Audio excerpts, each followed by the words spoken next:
کہ یمن میں ایک میرا دوست رہتا ہے اور بہت بڑا ہوشیار، بڑا عاقل، عقل مند، چالاک ہے، اور جب بھی کسی سے بحث کرتا ہے، جب بھی کسی کے ساتھ گفتگو کرتا ہے تو اس کے سامنے کوئی ٹھہر نہیں سکتا، وہ مات دے دیتا ہے، شکست دے دیتا ہے۔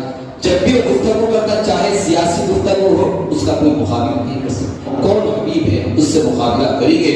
بادام تب پورے لوگ جمع ہو گئے، بڑے بڑے مکہ کے سرداران، مکہ کے جو بڑے بڑے روسا تھے، ابو جہل ہے اور اس کے بڑے بڑے قسم کے جو گنڈے تھے، وہ سارے جمع ہو گئے۔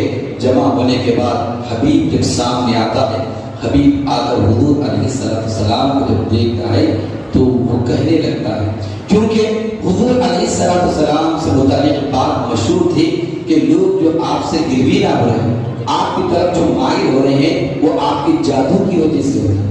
آپ جادوگر ہیں، آپ کاہن ہیں، آپ لوگوں پر جادو کرتے ہیں۔ لوگوں پر جب جادو ہوتا ہے تو بالکل وہ آپ کی طرف جو چلے آتے ہیں، تو آپ جادوگر ہیں۔ تو حبیب سوچنے لگا، اگر یہ جادوگر ہے، اگر یہ جادوگر ہے تو جادوگر کا جادو صرف زمین پر چلتا ہے، آسمان پر چل نہیں سکتا۔ جادوگر کا جادو زمین کی چیزوں پر چلتا ہے، آسمان کی چیزوں پر نہیں چلتا ہے۔ اگر پرکھنا ہے تو آپ انہیں ایسی چیزیں پوچھیں جو بالکل یہ پیش کرنے سے عاجز آ جائیں۔ تو اب حبیب حضور علیہ السلام سے پوچھنے لگتا ہے، اے محمد صلی اللہ علیہ وسلم، ہم آپ سے زیادہ گفتگو نہیں کریں گے، ہم آپ سے زیادہ بحث و تکرار نہیں کریں گے۔ میرے صرف دو سوال آپ سے، میرے آپ سے صرف دو سوال ہیں۔ اگر آپ نے دو سوال کا جواب دیا تو ہم مانیں گے آپ اللہ کے نبی ہیں، ہم آپ کو اللہ کا نبی مانیں گے، ورنہ ہم آپ کو جادوگر اور آپ کو کاہن مانیں گے۔ تو حضور علیہ السلام نے جب اس نے سوال کیا تو حضور علیہ السلام نے پوچھا، آخر بتا وہ کون سے تیرے دو سوال ہیں؟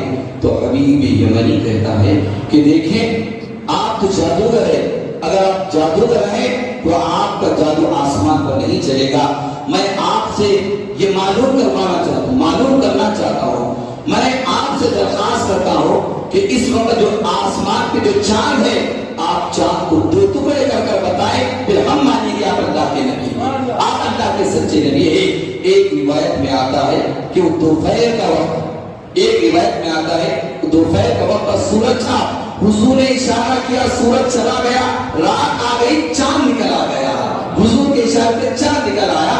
حضور جبل ابو الخبیث پر کھڑے ہو گئے، بالکل مکہ کے سامنے جبل ابو الخبیث ہے، اس پہ کھڑے ہو گئے۔ سارے مکہ کے لوگ حضور علیہ السلام کو چڑھتا ہوا دیکھا، اور حضور کے صحابہ بھی دیکھ رہے ہیں۔ سرکار جب ابو الخبیث پہ چڑھے جانے کے بعد حضور علیہ السلام نے نہ تو اپنی زبان کو حرکت دی، نہ تو اپنے دست مبارک کو اٹھایا، بس اپنی شہادت کے انگلی کے اشارے سے